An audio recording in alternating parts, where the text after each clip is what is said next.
আজকে আমি বানাবো সুগন্ধ ইলিশ পোলাও। চলো একসাথে দেখি কিভাবে বানাবো। প্রথমে আমি একটু মাথার কাপড় ঠিক করে নিলাম। এবার আমি একটু সুন্দর করে বসে নিলাম রান্না করার জন্য।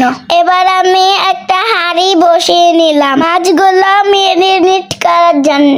প্রথমে আমি 3 চামচ টক দই দিয়ে দেব। তারপরে আমি পেঁয়াজ বাটা দিয়ে দিলাম। তারপরে আমি রসুন বাটা দিয়ে দেব। তারপরে জিরা বাটা দিয়ে দিলাম। এবার আদা বাটা দিয়ে দিলাম। তারপরে আমি মরিচের গুঁড়া দিয়ে দেব। তারপরে স্বাদ মতন লবণ দিয়ে দিলাম। এবার আমি একটু তেল দিয়ে সব মশলা মেখে নেব। ভালোভাবে মাখানো হয়ে গেলে তারপর আমি ইলিশ মাছের টুকরোগুলো দিয়ে দেব।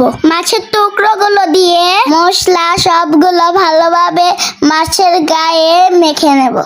আমার মাছগুলো ম্যারিনেট করা হয়ে গিয়েছে। এবার আমি মাছগুলোকে এক সাইডে রেখে পোলাও রান্না করে নেব। তার জন্য আমি প্রথমে চুলাটাকে অন করে নেব। এবার পাতিলে তেল দিয়ে দেব। তারপরে আমি গরম মশলা দিয়ে দেব। গরম মশলাটাকে একটু ভেজে তাতে দিয়ে দেব পেঁয়াজ কুচি দিয়ে কিছুক্ষণ নেড়ে চেড়ে হালকা বাদামি কালার করে দিয়ে দেব আদা রসুন বাটা। এবার একটু জিরা বাটা দিয়ে দেব। এবার একটু নেড়ে চেড়ে নেব। পরিমাণ মতন লবণ দিয়ে দেব। লবণ দিয়ে আর একটু নেড়ে চেড়ে নেব। আর পোলাও চাউলগুলো দিয়ে দেব। চাউলগুলো আগে ধুয়ে পানি ঝরিয়ে রেখে দিয়েছেন আমার মা। এবার চাউলগুলোকে কিছুক্ষণ ভেজে নেব। রান্না করতে করতে আমার পানি পিপাসা লেগে গেল, তাই আমি একটু ঠান্ডা পানি খেয়ে নিলাম। অসহ্য গরম লাগতেছে আমার কাছে, তাই একটু গামটা মুছে নিচ্ছি। যাক, এবার রান্নাতে ফিরে আসি। আর পোলাও চাউলগুলো ভাজা হয়ে গিয়েছে, তাই এবার গরম পানি দিয়ে দিলাম।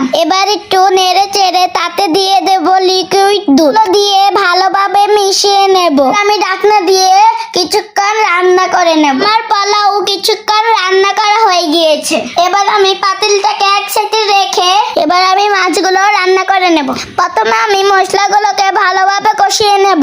আমার মশলাগুলো কষানো হয়ে গিয়েছে। এবার আমি মাছগুলো দিয়ে দেব। আপনাদের সাথে কথা বলতে বলতে আমার মাছগুলো রান্না হয়ে গিয়েছে। কি সুন্দর কালার আসছে, তাই না? এবার আমি মাছগুলোকে নামিয়ে নেব।